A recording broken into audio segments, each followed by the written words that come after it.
So welcome to this video on the Behringer Model D, Boog, Betty, Berry D, all the different things you've all been calling this online. Whatever you want to call it. Behringer Model D.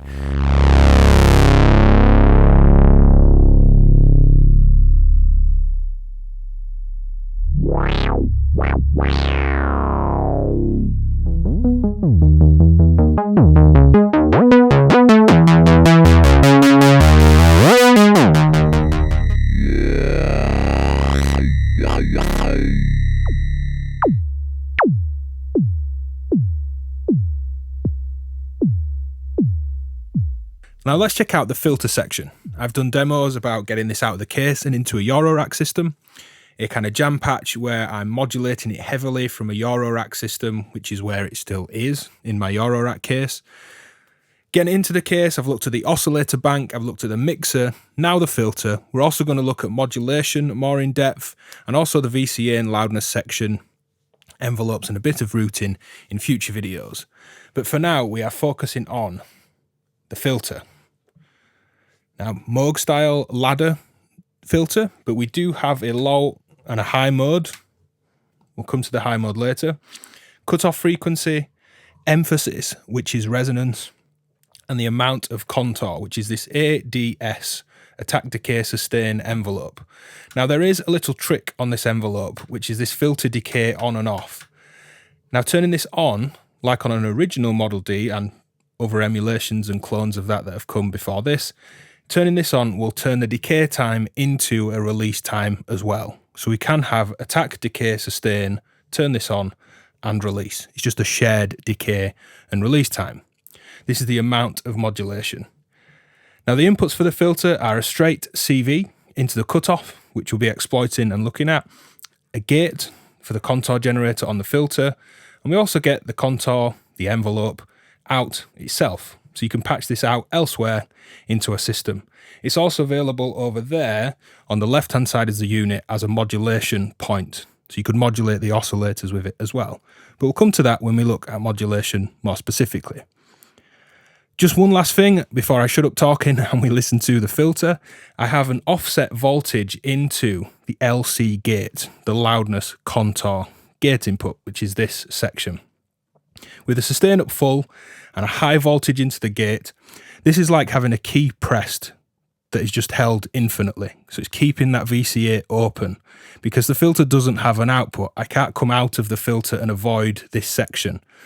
So by keeping this open and coming out of the main output, you can just hear this drone.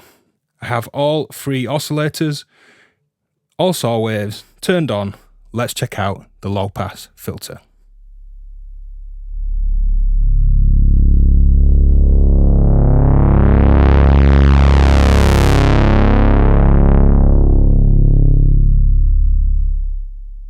And I'll say at this point, the Modax data oscilloscope module that I've just cut in at the side of the screen, the green trace is the output, and I'm also tapping the mix output, so you can always see the input to the filter on that blue trace at the bottom of the scope. Let's add a bit more resonance and keep playing around.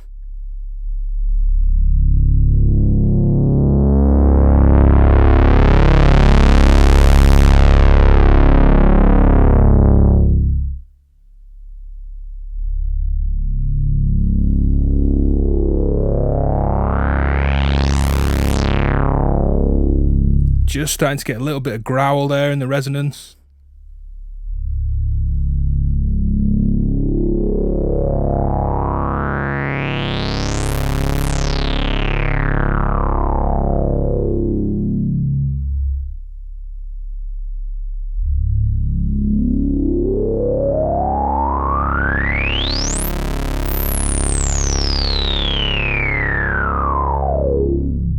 Resonance up full.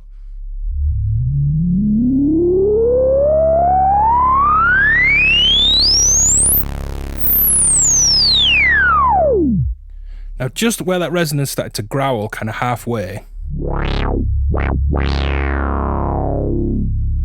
shows off some of the kind of drive and saturation of the front end of that filter, and that's because we have the three oscillators all turned on, all turned up full. If I back these levels off, say to around half, then do it,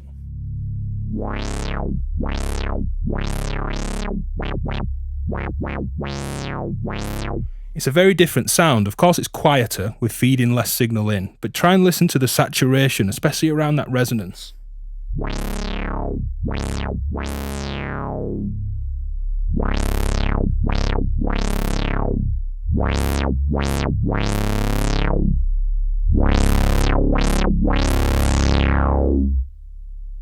So you can hear pushing into that filter just gives a bit more weight and kind of growl to the whole thing.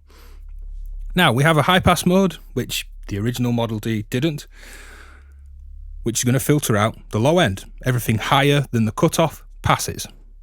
The low pass, everything lower than the cutoff passes. So we lose high end content as we close it. On a high pass filter, we're going to be carving out bottom end as we open it up. So of course when I switch over, this will be fully open.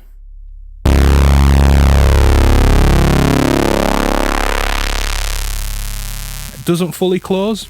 There's lots of filters out there that don't. Some do, some don't.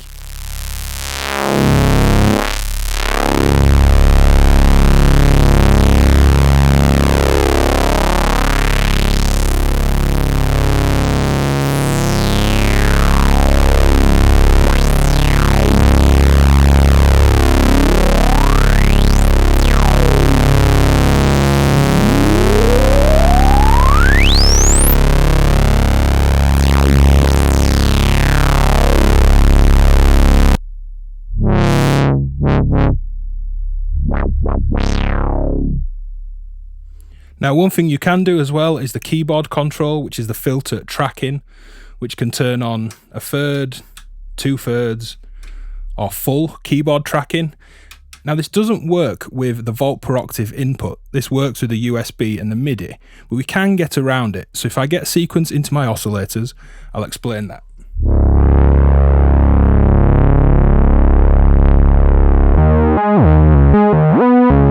So the pitch of my oscillators is moving, but I can't turn on any key tracking. It doesn't work over the actual volt per octave input, but it would and does over USB and MIDI, which is how I imagine most of you are using it anyway. But we can mimic this behaviour by using the cutoff CV input. So if I just add some resonance, it's really obvious that filter's not currently moving. But by copying my pitch sequence that's in the oscillator bank's volt per octave to the CV cutoff,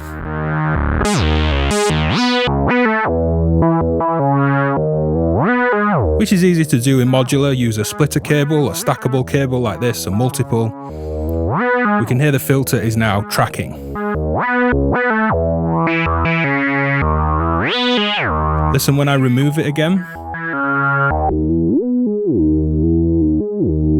So that's how we can get the filter to track and avoid the lack of option to make this actually switch in from the volt per octave, which is kind of a shame, but never mind. Now the thing that you're most likely to do with a filter, I would imagine, is get the envelope modulating it. It's right here, and the amount of that modulation is right there. So let's get a gate signal into the filter gate input, the FC gate. And as I turn up the amount, this will start to modulate the cutoff.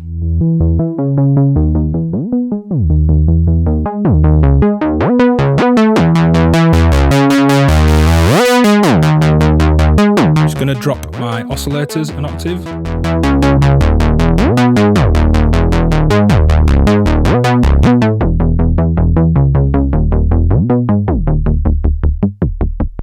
Turning off the filter decay, effectively the release. So this is an AD sustain and it'll drop straight off as soon as that gate signal ends, which is very short in this case. So because I'm using a very short gate, basically out of a clock module, I don't have much length on that gate to play with. So turning on the filter decay, is a great way to get around that. So you can hear this will go really snappy, really clicky.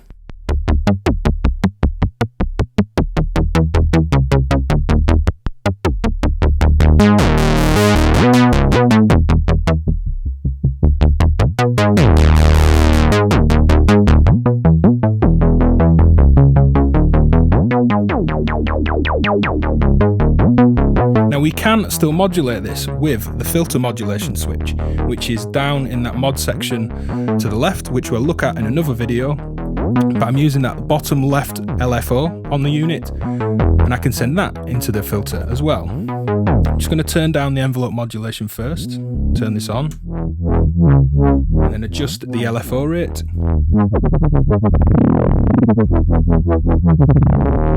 It will go up into lower audio rates.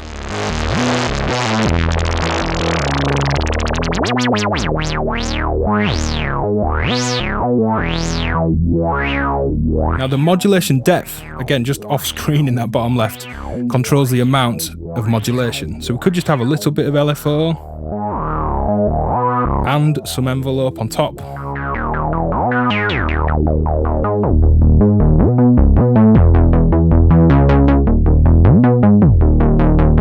A bit more alive with that push and pull from the envelope. Now we can kind of freeway modulate the filter because we've still got the cutoff CV. So let's patch in an audio rate oscillator, and actually I'll kill the other modulation first. Let's also get rid of the volt per octave. Just get my oscillators back up.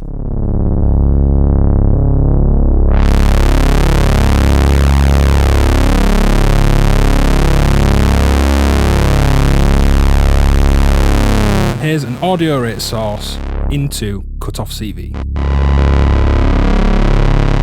I'm going to sweep the pitch of this audio rate oscillator that's now at the CV input back down to LFO.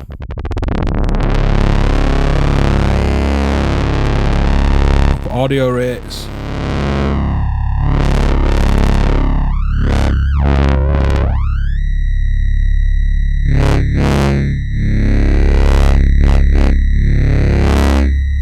You can hear we get this kind of fake downsampling, aliasing, kind of formant vocal peak and trough like sounds. That's what happens when we audio rate modulate the cutoff on a filter with just a static wave coming through. You can emphasize that with the emphasis, the resonance.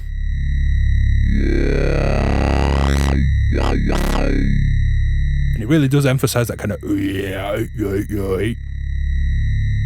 kind of sound if I try and vocalize it. It's almost like saying yeah.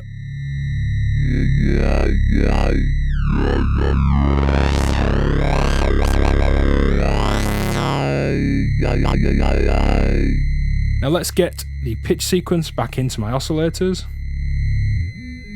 The envelope mod back on.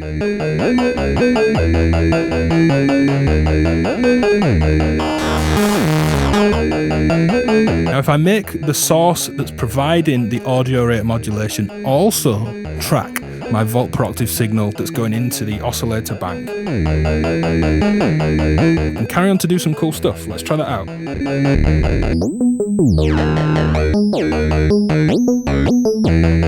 So that kind of aliasing top sound that the audio rate modulation has added is now also tracking pitch.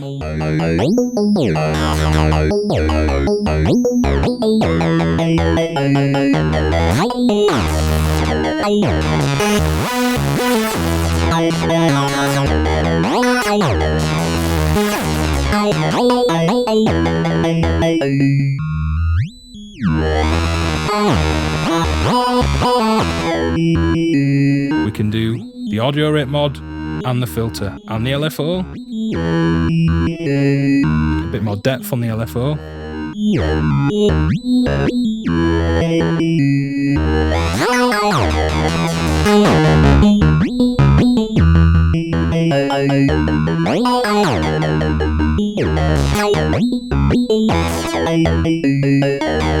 So it's pushing it way beyond the kind of Model D sound some of you may be expecting.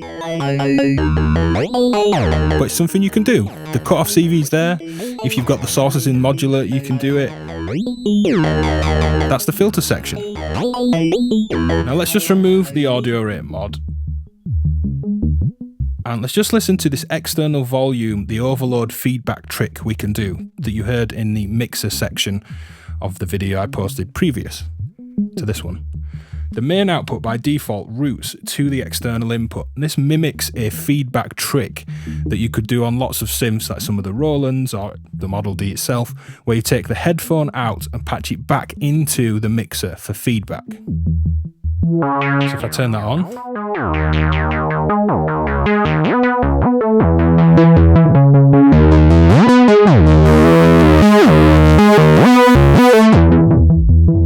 you get lots of kind of cool weirdness and odd interactions that feedback gives in any form, but feedback around this adds this kind of distortion and weight. There's a hell of a lot of low end being kind of thrown around. Not particularly tuneful with a filter that low, but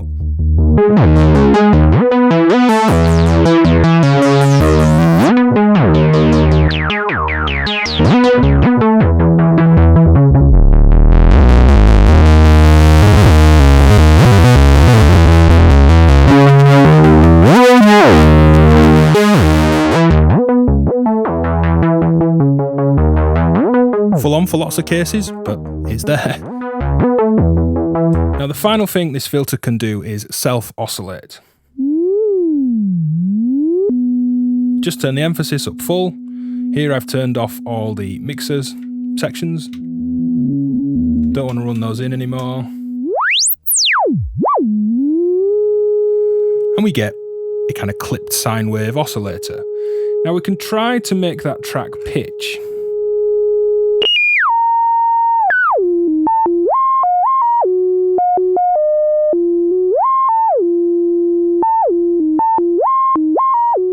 We can create quite nice kick sounds with this because we get this low enough, turn up the envelope modulation. Let's just patch into a slower rhythm.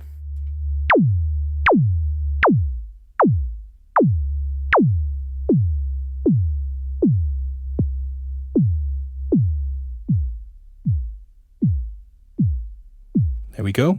A typical kind of filter kick.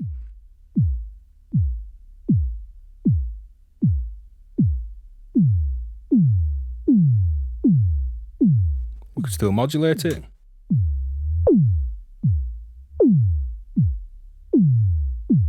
We could still get the audio rate mod in as well.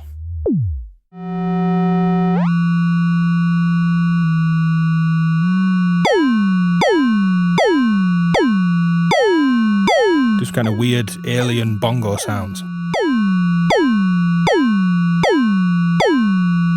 So that's the Behringer D or Model D filter section. Cutoff, emphasis, high pass and low pass sounds, contour, modulation from the ADS, attack, decay, sustain, or ADS-R if we turn filter decay on to make the decay be release.